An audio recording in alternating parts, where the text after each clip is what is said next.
dear beloved, Boss Mike, Cervera!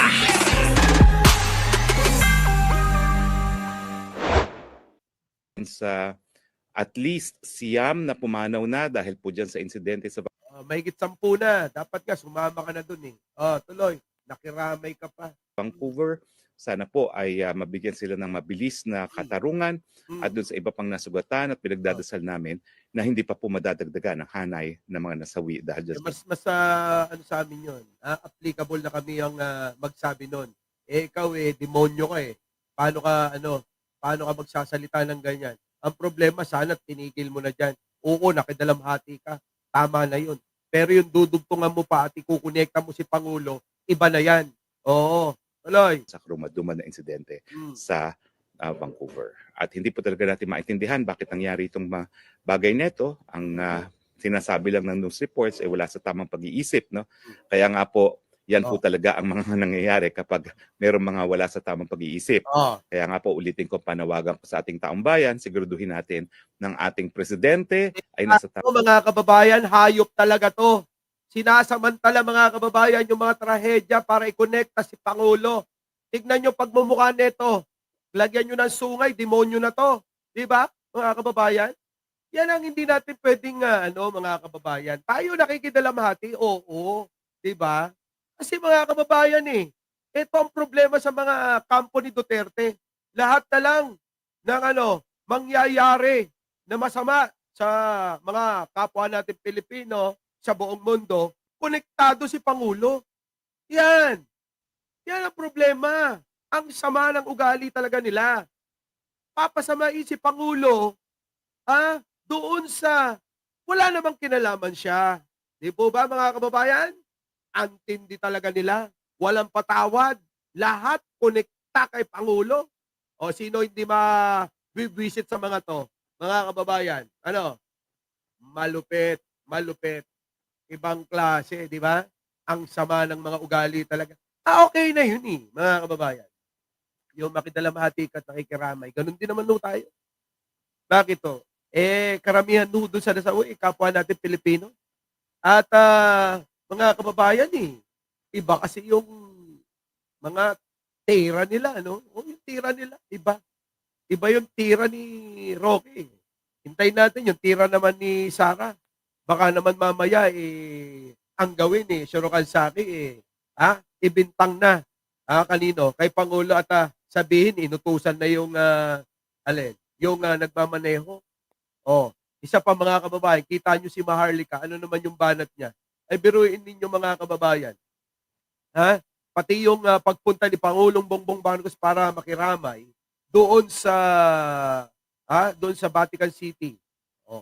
Anong ginawa nila? Dinumihan pa rin nila mga kababayan. Ganun po kademonyo itong mga ito. Oo. Grabe. Kayo, ano masasabi nyo rito? Diba? Sino ba naman ang hindi mabibisit sa mga to? Kaya kailangan natin mga kababayan ipaliwanag sa mga Pilipino, sa mga tao, na nililin lang sila nito. Pero yun, ikonekta pa rin. Bakit ganun? Hindi ba pwedeng makiramay ka na lang at huwag ka naman damay ng kahit na sino? Lalong-lalo na yung Pangulo nandoon pa. Saan? Sa Vatican. Nakikiramay pa rin doon. Di ba? Yan, mga kababayan, pasensya na ho kayo sa mga taga-Canada. Ano po? Lalong-lalo yung taga-Vancouver. Ano po? Naku, pasensya na ho kayo.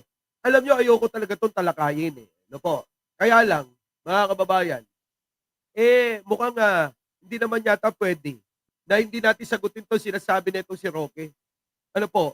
Itong si Roque, mga kababayan, walang ibang adhikain ito kung hindi sirain ang gobyerno at sirain ang Pangulong Bongbong Marcos Kita nyo, pakinggan nyo uli sa mga bagong dating Huwag nyo kakalimutan na mag-like, mag-share at mag-subscribe para makaabot dito. Kay Roque Bakla. Ano po? Pakinggan nyo. Dito na tayo.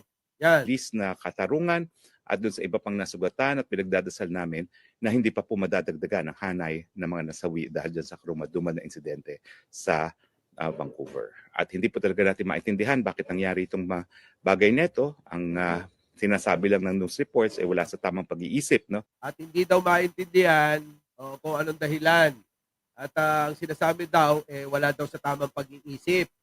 Yung nagmamaneho ng kotse na nakasagasa po doon sa napakaraming higit 10 na nasawi diyan sa Vancouver at napakaraming nasugatan, mga kababayan. O, tuloy. Kaya nga po, yan po talaga ang mga nangyayari kapag mayroong mga wala sa tamang pag-iisip. Kaya nga po ulitin ko, panawagan ko sa ating taong bayan, siguraduhin natin ng ating presidente Kita ay nasa nyo? tamang pag-iisip dahil kung Kita nyo? hindi, talaga pong lahat naman tayo ay Kita nyo, mga kababayan? Ay, minsan yung maiisip natin, ano pa ba ang kailangan nating gawin sa mga itong tao na ito? Para sana naman, yung mga ganyang mga pangyayari, wag naman damay ng ibang tao. Di ba? Na wala namang kinalaman. Isa pa ho, mga kababayan, si Pangulong Bongbong Marcos, abay nakikidalamhati ho doon sa Vatican. Di po ba? Yan din. Before trahedya, meron ibang grupo. Yan na nga. Oo, Jane Dash. Yan ang ating ipapakita mamaya. Ngayon, kung ganyan pala ang gusto nila, di ba? Na manira na lang. Ano po? Di tayo naman, mga kababayan, ay i-connecta din natin. Hindi kaya minalas yan kasi hindi naman na maisugrali yan. Abay, sumasama kayo dyan. Ano po? Sinasamantala nyo yung pagkakataon ng mga mayroong okasyon para lang masabi na marami kayo. Ano po? Nakuha nyo po ako? Ganyan po style nila eh. Sumasabay po sila sa mga okasyon para masabi na marami sila. Ipapakita nila yung dami ng tao kasama yung daladala nilang tarpaulin at ipagmamalaki, ipagyayabang na yun ay rally ng maisog kay Silin. Oo, live to. Tama po ba, mga kababayan? Ha? Oo. Yan, no? Wala na siguro itong nasa ayos na pag-iisip si Roque. Siguro dahil sa kanyang mga problema na kinakaharap na siya rin ho ang may gawa. Di po ba? Di ba? Yan, mga kababayan. So, puntahan natin yung balita ng GMA. Oo, pasok, GMA. Ito. Magandang hapon po. Trahedya sa Vancouver, Canada. Isang SUV ang nanagasa sa isang Filipino street festival doon. Wala pang eksaktong bilang ng mga nasawi at sugatan pero tumambad sa kalsada ang maraming bangkay at mga sugatan. Naniniwala ang Vancouver Police na hindi ito terorismo. Ayan, mga kababayan, maliwanag po. Aksidente po ito. Ano po, na kahit anong isip ko po, bakit kailangang ikonekta si Pangulo, mga kababayan. Isipin nyo nga maigi. Ano po, ano ho ang koneksyon ng aksidenteng ito sa kung ano yung pamumuno naman ni Pangulo. Di po ba? Ang layo, mga kababayan. Ang layo. Sige, tuloy. Nakatutok si Mav Gonzalez. Ayan, naku, mga kababayan. Naku, Diyos ko, nakakalungkot po ito. Ayan, tingnan ninyo, panoorin po ninyo, ha. Oh my God, there's a lot! Naku, Diyos ko po. Oh my God! Ayun, naku, mga kababayan, nandiyan dyan, ayan, yung nasa kalsada po, nakahandusay na po, mga kababayan. Naku, Ang masayang street festival ng mga Pilipino sa Vancouver, Canada, nauwi sa bangungot. Sa gitna ng street party, ang masayang, Lapu-Lapu Festival sa may Canada, Vancouver, Canada, sana. Vancouver, Canada po, Lapu-Lapu Festival po ito. Ano po, mamaya po, mga kababayan, ipapakita naman natin tong kawalangyaan ng mga grupo na maisog na hinaluan nila ito. Ano po, tuloy. sa Sunset on Fraser Community sa Vancouver para sa pagdiriwang ng Lapu-Lapu Day, isang SUV ang dumating at Ako, grabe no, dami. Dami mga kababayan nakandusay. Sabi ni Kyle, biktima ang friend ko at anak niya nasa ICU. Grabe. Naku po. Sige tuloy. bigla silang inararo. Sa videong ito, makikitang nagkalat ang mga nakbulagtang katawan sa kalsadang kabi-kabila ang mga food truck. Naku. Agad namang nakatugon doon ang mga emergency responder. Kita ang ilan na yakap-yakap ang mga nasaktan. Ang mga bata naman, walang nagawa kundi mag-iyakan. Naku, Diyos ko po. Ay, nako. Sige tuloy. Hayop ka, Roque, dinamay mo pa si Presidente. Grabe mga kababayan, biruin nyo, nagsasaya kayo, bigla na lang may aar-arong sasakyan sa inyo. Di po ba, mga kababayan? Ayan. Ayon sa Vancouver Police, nangyari ang insidente pasado alas 8 ng gabi ng Sabado o alas 11 ng umaga ng Linggo sa Pilipinas. A lone Kahapon pala to mga kababayan, di ba? Kahapon. Oo. suspect, subject male with a one vehicle, drove through a crowded community event occurring near here. That male was taken into custody at the scene by the crowd. It was a Filipino community event. May mga nasawi at nasaktan ayon sa mga otoridad pero wala pang eksaktong bilang. It would be unfair for me to speculate on exact numbers as the victims were taken to multiple hospitals in the region. Bago nito, Grabe no mga kababayan. No? Biruin mo, nandun ka lang para magsaya. Tapos biglang ganyan mangyayari sa'yo. Di ba?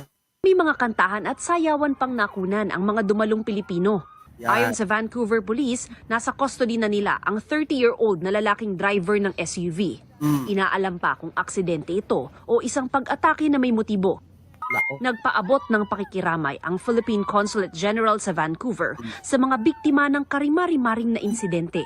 Habang naghihintay ng karagdagang impormasyon, sana raw ay maging matatag at magbayanihan ang mga Pilipino. Nakiramay rin Ayun na nga dapat ho eh. Bilang mga Pilipino, dapat nagtutulungan na lang tayo, di po ba? Bilang mga Pilipino na nasa ibang malayong bansa, mga kababayan, wala na hong iba na po pwedeng makiramay sa inyo. Dapat tayo mismo, mga Pilipino, nagtutulungan. Kaso mga kababayan, yung iba, tulad nila Roque, at ng mga kasama nila Maharlika, wala na ibang ginawa, kundi lahat na lang ng mga nangyayaring ito, abay isinisisi pa, ikinukonekta pa kay Pangulo. Di po ba? Na imbis na, ewan ko ba sa mga hayop na yan? Opo. Sige tuloy. si Canadian Prime Minister Mark Carney sa mga mahal sa buhay ng mga namatay at nasaktan sa Filipino community at sa lahat ng mga taga-Vancouver. Yan, mga kababayan, ano po.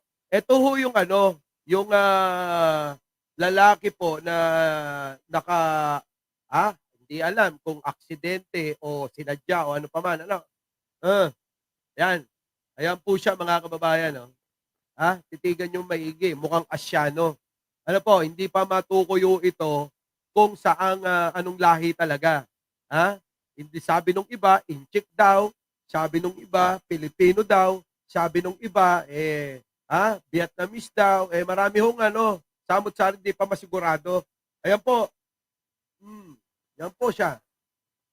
Mga kababayan. Diba? Yan, mga kababayan.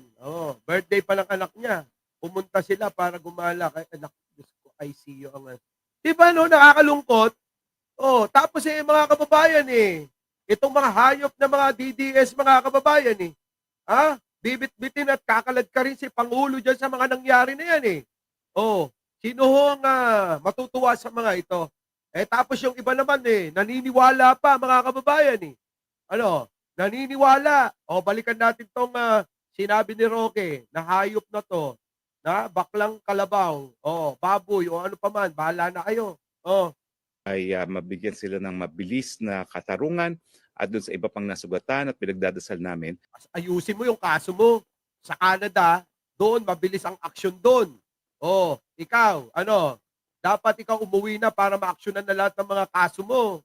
Na hindi pa po madadagdagan ng hanay ng mga nasawi dahil dyan sa kruma-duma na insidente sa Vancouver. At hindi po talaga natin maintindihan bakit nangyari itong bagay neto. Ang sinasabi lang ng news reports wala sa tamang pag-iisip. No? Kaya nga po, yan po talaga ang mga nangyayari kapag Yan. Ikukonekta na si Pangulo. Ikukonekta na. merong mga wala sa tamang pag-iisip. Yeah. Kaya nga po, ulitin ko panawagan ko sa ating taong bayan. Siguro Nanawagan na sa mga taong bayan. Kita nyo mga kababayan? Dahil dun sa aksidente na yon, mananawagan na sa taong bayan para palayasin, patalsikin si Pangulong Bongbong. Tama po ba yun? Kita nyo? Mga, naku, ewan ko na lang. natin ng ating presidente Oh, ay yan. nasa tamang pag-iisip dahil kung hindi, talaga pong lahat naman tayo ay lulubog bilang isang bansa. Kita nyo mga kababayan, hayop talaga. Naku, ewan ko ba? Napaka-visit talaga nito. Our beloved Boss Mike, Cervera.